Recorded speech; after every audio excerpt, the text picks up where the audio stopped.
Hello friend, आप सभी का स्वागत है अपने इस YouTube channel Magadh technical class में। जैसा कि फ्रेंड ट्रांसफार्मर चैप्टर से हम लोग पढ़ रहे हैं और ट्रांसफार्मर चैप्टर के पार्ट 3 तक हम पढ़ा दिए थे। पहला इंट्रोडक्शन ऑफ ट्रांसफार्मर से संबंधित जानकारी, उसके बाद पढ़ाए थे दूसरा चैप्टर में पार्ट दूसरा में पार्ट्स ऑफ ट्रांसफार्मर, सारे ट्रांसफार्मर के पार्ट्स का यानी डिटेल किए थे डिफिनेशन के साथ।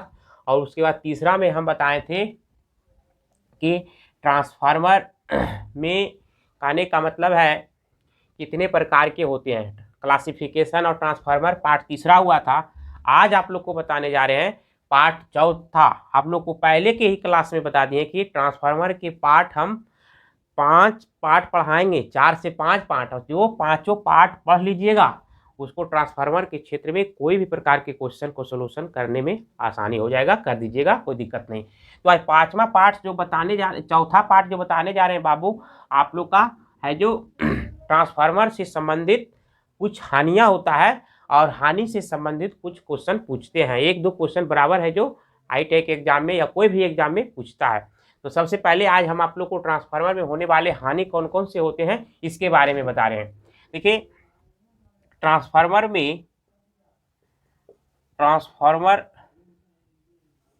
में 2 प्रकार की हानि होता है। 2 प्रकार के हानि होता है। पहला हानि होता है लव क्षति, या इसको कहते हैं आयरन लॉस। उसके बाद दूसरा होता है कॉपर लॉस, जिसको कहते हैं ताम्र क्षति।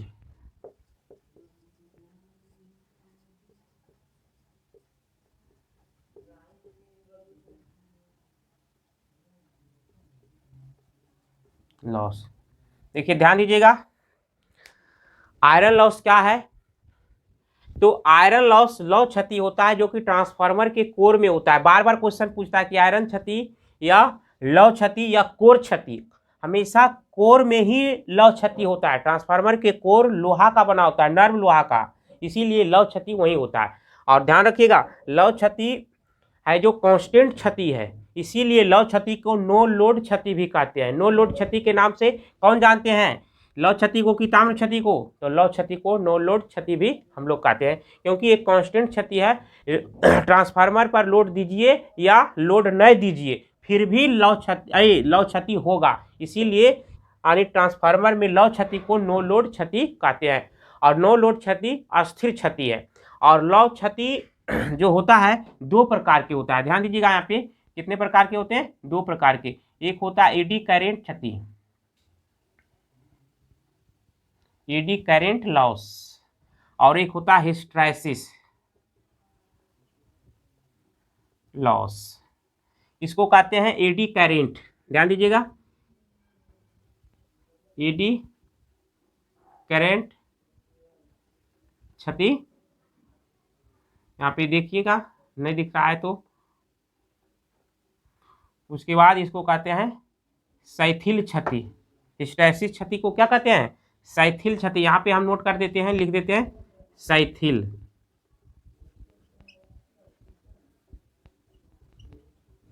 देखिए, और इसको कहते हैं एडी करेंट क्षति, यहाँ पर लिख देते हैं, उधर अगर नहीं दिखता है तो। देखिए, सबसे पहले एडी करेंट क्षति कहते हैं किसे? एडी करेंट क्षति ट्रांसफार्मर के कोर में होता है और ये लव क्षति के अंतर्गत आता है। कहता है कि जब ट्रांसफार्मर के कॉइल में चुंबकीय क्षेत्र बनता है और चुंबकीय क्षेत्र से क्या होता है, चुंबकीय प्रेरण की क्रिया जब होती है तो दूसरे कॉइल में रखे गए दूसरे कॉइल में जब ईएमएफ पैदा होता है तो वो ईएमएफ क्या होता है, कुछ है ईएमएफ है जो कोर में ही रह जाता है। कुछ ईएमएफ क्या हो जाता है, कुछ विद्युत वाहक बल है जो पूर्ण रूपेण है दूसरा कॉइल में नहीं जा पाता है और कुछ कोर में ही रह जाता है। इस प्रकार से जो क्षति होती है उसको कहते हैं एडी करेंट क्षति। इसलिए एडी करेंट क्षति को कम करने के लिए ट्रांसफार्मर के कोर को लेमिनेटेड कर दिया जाता है। क्या किया जाता है? लेमिनेटेड कर दिया जाता है। किस लिए? कि एडी करेंट को क्षति कम कर सकते हैं। ठीक है, कभी कभी क्वेश्चन पूछता है कि एडी करेंट क्षति को क्या कम करने के लिए क्या करेंगे, तो कोर को है जो लेमिनेटेड करना पड़ेगा। और कोर की है जो क्या होता है लेमिनेटेड, आपको बताए थे 0.025 mm से 0.25 टू 5 mm के यानी मोटाई में हम क्या करते हैं, कोर को लेमिनेटेड करते हैं। उसके बाद देखिए कहता है हिस्टैरिसीस क्षति क्या है, शैथिल क्षति। कहता है कि जब यानी ट्रांसफार्मर के बाइंडिंग में जो करंट देते हैं, सप्लाई से जोड़ते हैं, तो क्या होता है कि प्राइमरी बाइंडिंग को सप्लाई से जोड़ते हैं ना, तो प्राइमरी बाइंडिंग में क्या होता है कि विद्युत धारा जैसे ही प्रवाहित होती है तो कॉइल में चुंबकीय क्षेत्र पैदा होता है, और चुंबकीय क्षेत्र में क्या होता है कि चुंबकित होता है रखे हुए दूसरे कॉइल वही चुंबकीय क्षेत्र में। तो चुंबकित और विचुंबकित होने के दरमियान कुछ है जो विद्युत वाहक बल, कुछ है जो क्या होता है, लॉस हो जाता है। इसी लॉस को हम लोग कहते हैं शैथिल क्षति या हिस्टैरिसीस क्षति। क्या कहते हैं, या आप लोग के क्वेश्चन में देगा चुंबकित और विचुंबकित में होने वाले क्षति को क्या कहते हैं या किस नामों से जानते हैं, तो शैथिल क्षति या हिस्टैरिसीस लॉस के नाम से जानते हैं। और ट्रांसफार्मर के एडी करंट लॉस कैसे होता है, तो आप लोग को कहेगा कि विद्युत वाहक बल है जो पूरा है जो सेकेंडरी वाइंडिंग में नहीं जा करके कुछ करंट है जो कोर में ही रह जाता है, या कोर के अंतर्गत होने वाली क्षति को क्या कहते हैं, तो एडी करंट क्षति। ठीक है फ्रेंड, आपको बता देते हैं अगला, एडी करंट क्षति का फार्मूला की कुछ होता है। देखिए यहाँ पे हम मिटाते हैं एडी करंट क्षति का क्या होता है फार्मूला। तो एडी करंट को हम लोग W सूचित करते हैं, और जितने भी क्षति होता है सभी का यूनिट वाट होता है। ध्यान रखिएगा, क्षति का यूनिट क्या होता है, क्षति का यूनिट वाट होता है, वाट में व्यक्त करते हैं। WE से हम लोग क्या करते हैं, एडी करंट को सूचित करते हैं। इसका होता है फार्मूला BM पर पावर क्या होता है, स्क्वायर होता है, into F into T square. ये दोनों क्या होता है, सब स्क्वायर। BM क्या है यहाँ पर लिखा देते हैं, जहां BM बराबर चुंबकीय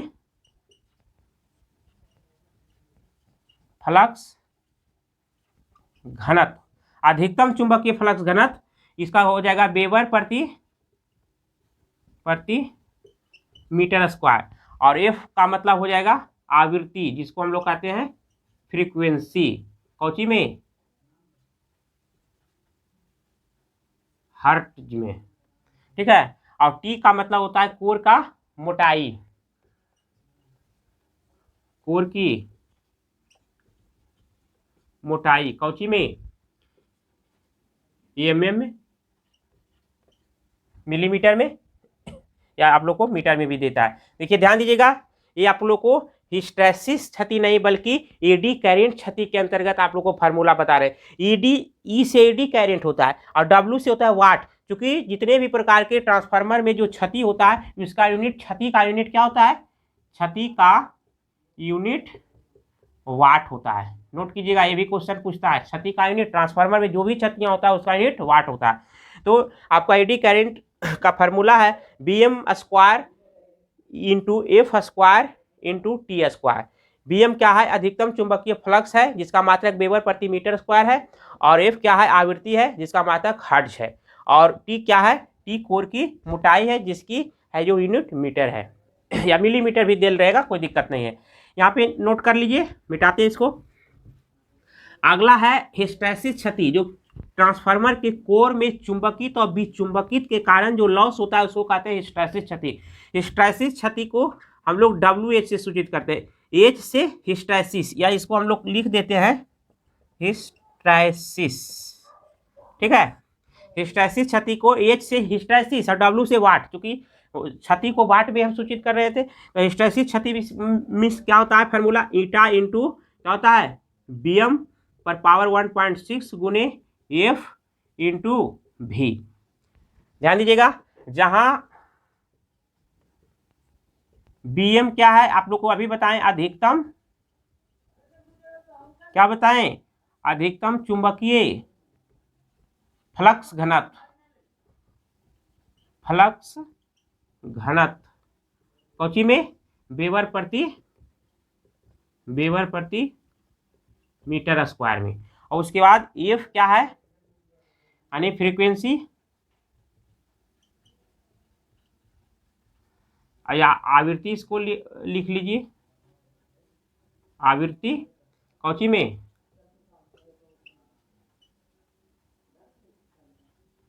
हर्ट्ज में। और भी क्या है, कोर की, ट्रांसफार्मर के कोर का आयतन, वॉल्यूम, कौची में, मीटर क्यूब में, ठीक है। और ईटा क्या है, ईटा कांस्टेंट है,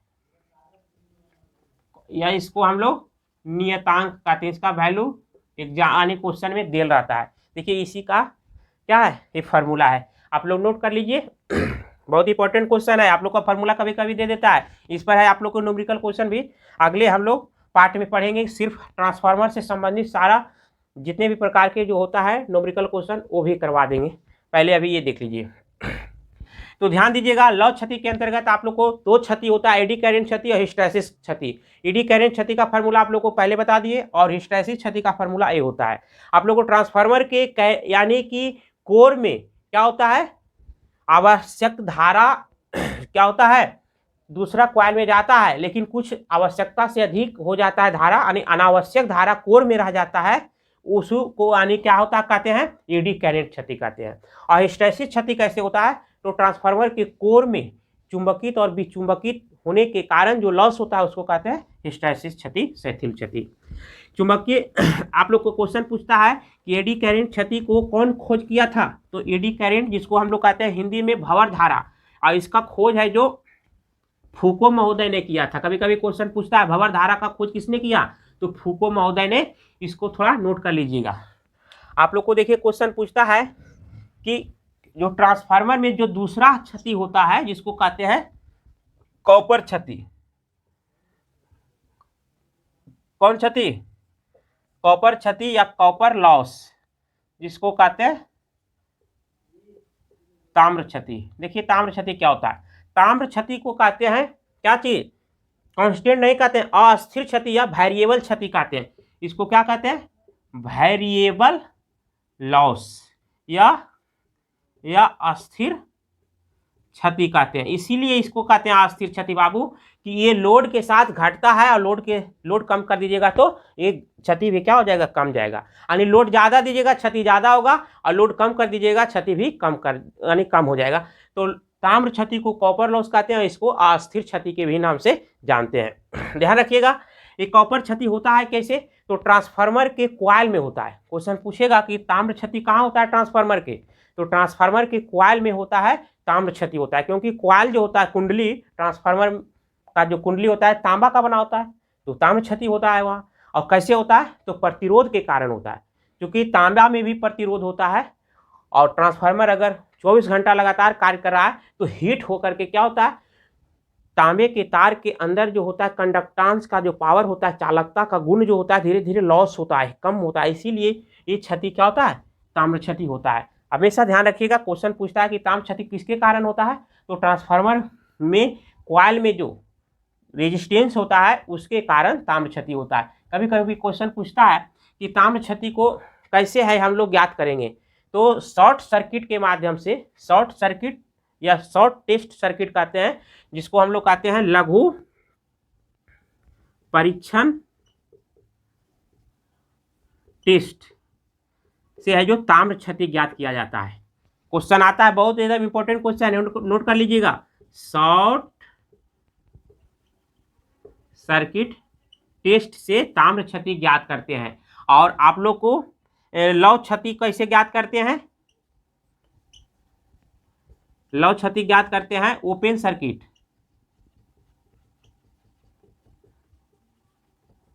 यानी खुला परीक्षण जांच, इसको क्या कहते हैं, खुला परिपथ परीक्षण जांच। हमेशा लव क्षति को ओपन सर्किट टेस्ट से हम लोग ज्ञात करते हैं, और ताम्र क्षति को लघु सर्किट टेस्ट यानी लघु परीक्षण टेस्ट से जांच करते हैं। ध्यान रखिएगा। आप लोग को कुछ क्वेश्चन और आप लोग का इससे फार्मूला देता है कि ट्रांसफार्मर का वोल्टेज रेगुलेशन क्या होता है, उसका भी आप लोग को हम फार्मूला लिखा देते हैं। ट्रांसफार्मर का वोल्टेज रेगुलेशन क्या होता है, तो ट्रांसफार्मर का वोल्टेज रेगुलेशन